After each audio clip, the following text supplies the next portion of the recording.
पहले बीएसपी की vote percent भी उठा के देख लीजिए आप, कितना ऊंचा जाता था। और आज मैं कह रहा हूँ इस 2024 के लोकसभा चुनाव में भी बीएसपी का वोट मात्र 9.39 रह गया है। वोट कहाँ गया है? तो युवा कट गए ना। आप युवाओं को भीम आर्मी में चले गए। मेहनत कौन करेगा? बड़े बुजुर्गों का आशीर्वाद और युवाओं की क्रांतिकारी शक्ति। अगर युवाओं को मौका दोगे तो पार्टी आगे बढ़ेगी।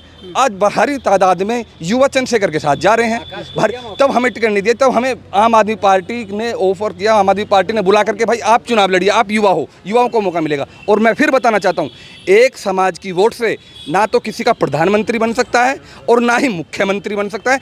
आपको सर्व समाज को लेकर के चलना पड़ेगा। मैं कहने लगूँ खाली यादव की समाज का वोट कहाँ जा रहा है? बसपा का वोट कहाँ जा रहा है? जीरो कैसे हो गया वोट? अब जो ना बसपा का वोट सारा बिखर गया, सारा इंडिया गठबंधन को जा रहा है। टोटली इंडिया गठबंधन को जा रहा है। में जो आरक्षण खत्म कर रही है इंडिया गठबंधन, आरक्षण खत्म तो बीजेपी कर रही है ना। आप उसके खिलाफ राहुल गांधी विदेश जाकर कहता है आरक्षण खत्म करेंगे। कुछ नहीं, उसने उस बयान पे वो प्रतिक्रिया दे दी है। आपने देखा होगा कि मेरा मतलब वो नहीं है। बीजेपी संविधान खत्म करती है, राहुल गांधी कह रहे हैं आरक्षण खत्म करेंगे। नहीं, आरक्षण का मेन मुद्दा है जो बीजेपी कर रही है। बीजेपी का लेटरल एंट्री लेकर आई थी, ठीक है। कितनी बार क्या बहन जी ने विरोध किया ना? बहन जी क्या करती है? तो वापस हुई ना, वो वापिस हुई है। वापिस हुई है तो बहन जी क्या सब सबन ने करे? अखिलेश यादव ने करा है, तुम्हारे राहुल गांधी ने करा, किसने नहीं करा? हटा दी वहाँ पे पुरानी संसद से। अखिलेश ने एक शब्द नहीं बोला, सब किसी ने नहीं बोला। बताइए तुम। आज अगर मोदी जी अगर संविधान को उठा करके अपने माथे से लगा रहे हैं तो ये इंडिया गठबंधन की ताकत है। आज खुले मंच से राहुल गांधी भी ये बोलते हैं कि आप जितने मीडिया वाले चैनल वाले हो, मुझे ये बता दीजिए एससी ओबीसी एससी को बोल रहे हैं चमारी, कांग्रेस में ओबीसी एसटी कितने हैं तुम बता दो मुझे। मीडिया में आज जनरल मीडिया में कितने लोग हैं? हमारे लोगों की भागीदारी नहीं है, तो हमारी सबसे बड़ी दुश्मन है बीजेपी। मैं फिर कहना चाहता हूँ सारे विपक्ष की पार्टी को, अखिलेश जी वहाँ पांडे जी को बैठा के आ गए वहाँ पे लोकसभा उसमें विधानसभा में वोट ले लिया इंडिया गठबंधन के नाम पे। एक ब्राह्मण को बैठा दिया यूपी विधानसभा में, आपको पता होना चाहिए। किसने बैठा दिया? अखिलेश ने बैठा दिया है। तो उसने पांडे को बैठा दिया है। पांडे को तो बिठाया किसी पे? ऐसे तो बहन जी ने अपना सलाहकार को, वो क्या नाम है, सतीश चंद्र मिश्रा को बना रखा है। अब बताइए मैंने फिर सबको तो साथ लेके चलना पड़ेगा, पर खेल विचारधारा किसकी है? विचारधारा पे खेल खेलना पड़ेगा आपको। मिश्रा जी को बिठा तो विचारधारा पे खेल खेलना पड़ेगा। मैं फिर बोल रहा हूँ, वो वकील है क्या पार्टी में? क्या सपा अकेली मुकाबला कर लेगी बीजेपी का? क्या बसपा अकेली मुकाबला कर लेगी बीजेपी का? क्या आम आदमी पार्टी अकेला मुकाबला कर लेगी? ये तो सारी पार्टियों को मुकाबला मिलकर करना पड़ेगा बीजेपी का, क्योंकि आज की टाइम सबसे ज्यादा संविधान विरोधी ताकतें बीजेपी के अंडर काम कर रही हैं। अखिलेश यादव जी पांडे जी को बैठाते तो कोई दिक्कत नहीं, और सतीश मिश्रा के लिए आप जो है तुरंत बोल देते हो कि ब्राह्मण ने पार्टी कब्जा ली है। मैं बताना चाहता हूँ 2019 में लोकसभा में सपा का और बसपा का गठबंधन हुआ था। बहन जी को वोट, बहन जी की सीट आई थी 10 और अखिलेश यादव की आई थी 5। बहन, और मैं बता रहा हूँ वो अखिलेश और बहन जी का गठबंधन नहीं था, वो ये इन सब और सर्व समाज का नीचे का। मैं फिर बता रहा हूँ वो सर्व समाज का गठबंधन था, पार्टियों का गठबंधन नहीं था सर। वो मैं फिर बताना चाहता हूँ वो पार्टियों का गठबंधन नहीं था, वो सर्व समाज का गठबंधन था। जनता चाहती थी कि गठबंधन हो। जय भीम जय समाजवाद के नारे तुरंत चलने लगे थे।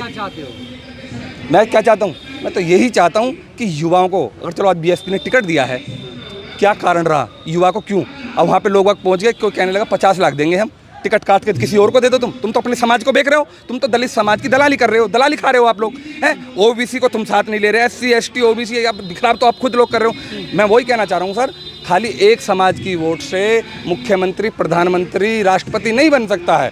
सबको साथ लेके चलना पड़ेगा। प्रधानमंत्री बनेंगे आगे 27 में चुनाव। बहन जी अगर इंडिया गठबंधन का साथ दें तो मैं कहता हूँ बहन जी 100% प्रधानमंत्री। अकेले बताइए। अकेले नहीं बन पाएंगी कभी जिंदगी में। अकेले जिंदगी में नहीं कर पाएंगे। कभी जिंदगी में अकेले नहीं कर पाएंगी, कभी भी। एक बार करके दिखाया ना। कब करके दिखाया था? कब करके दिखाया? 2007। प्रधानमंत्री बोल रहे हो आप? प्रधानमंत्री नहीं, मुख्यमंत्री के लिए नहीं बोला मैंने। मुख्यमंत्री तो आप अगर मेहनत करोगे सबके लिए तो ही बनेंगी। जिस तरह का आज का कारण जो चल रहा, अगर ऐसे ही चलता रहा तो मैं कह रहा हूँ मुख्यमंत्री भी नहीं बन पाएंगे। मुख्यमंत्री भी नहीं बन पाएंगे, मुख्यमंत्री भी नहीं बन पाएंगे। मुझे क्या रहेगी वजह यही रहेगी कि जो कार्यकर्ता मेहनत करते हैं, मेहनत करने वालों को दरकिनारे कर दिया जाता है, और दलाल टिकट बेचने वालों को उनको टिकट दे दिया जाता है। मेहनत करने वाले की बूझ नहीं है और पैसे वालों की बूझ है। अब तो उनके पास आकाश आनंद आ गया है, मेहनत कर रहे हैं। तो आकाश आनंद को देखा था, बहुत अच्छा भाषण दिया था आकाश आनंद का 2024 में लोकसभा के इलेक्शन में। उसने बीजेपी के ऊपर इतना अच्छा कटाक्ष करा था, उसकी वीडियो मैंने खुद अपने पेज पर डाली थी कि ये वाकई आज इन्होंने क्या, आपने पूरे, मैं कह रहा हूँ पूरे समाज ने देखा होगा, पूरे देश ने आकाश का वो देखा होगा वीडियो। उसने बीजेपी को कितना खरी खोटी सुनाई थी कि ये तो अरे तो आतंकवादी बोल दिया था ना। बोल दिया था ना।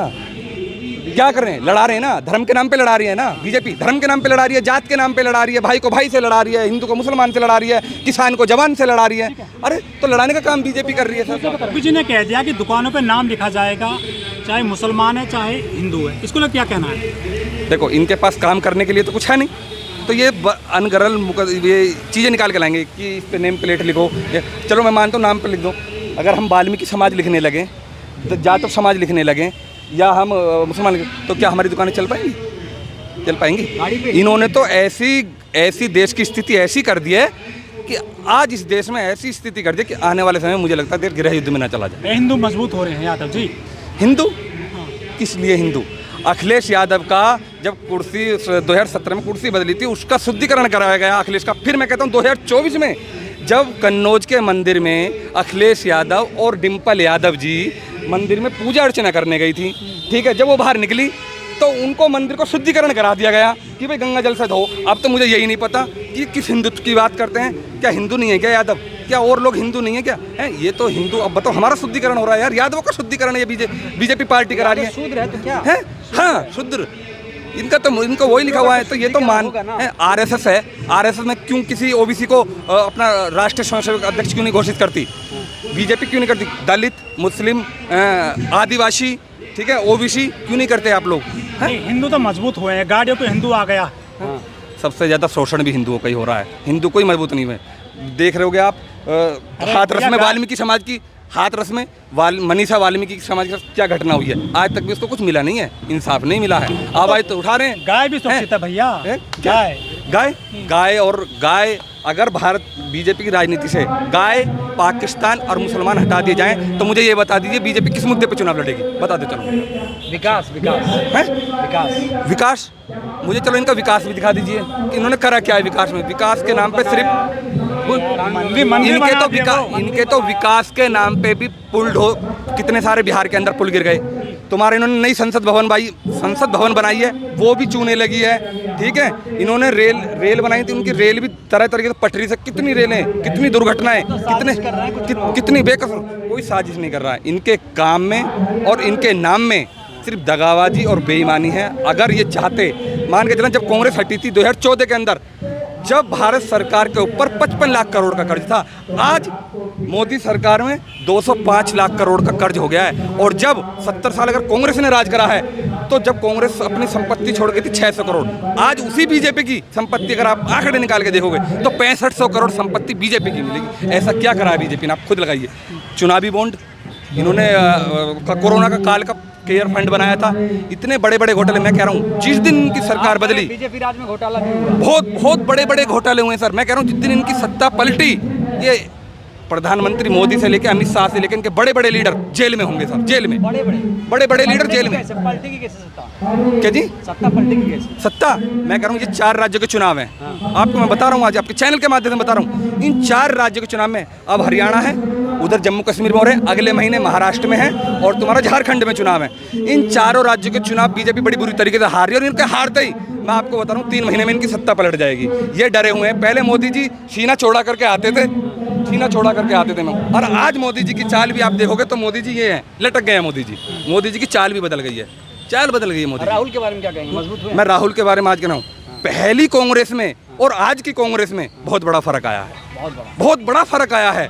पहले कांग्रेस पर हम लोग भी सवाल उठाते थे, पर आज की कांग्रेस और पहले की कांग्रेस उठा के देखो तो बहुत बड़ा अंतर आया है। आज राहुल गांधी सर्व समाज की बात करते हैं, SC ST OBC को सबसे पहले। आज उन्होंने अपना स्टैंड क्लियर कर दिया है, बिल्कुल क्लियर कर दिया उन्होंने अपना स्टैंड।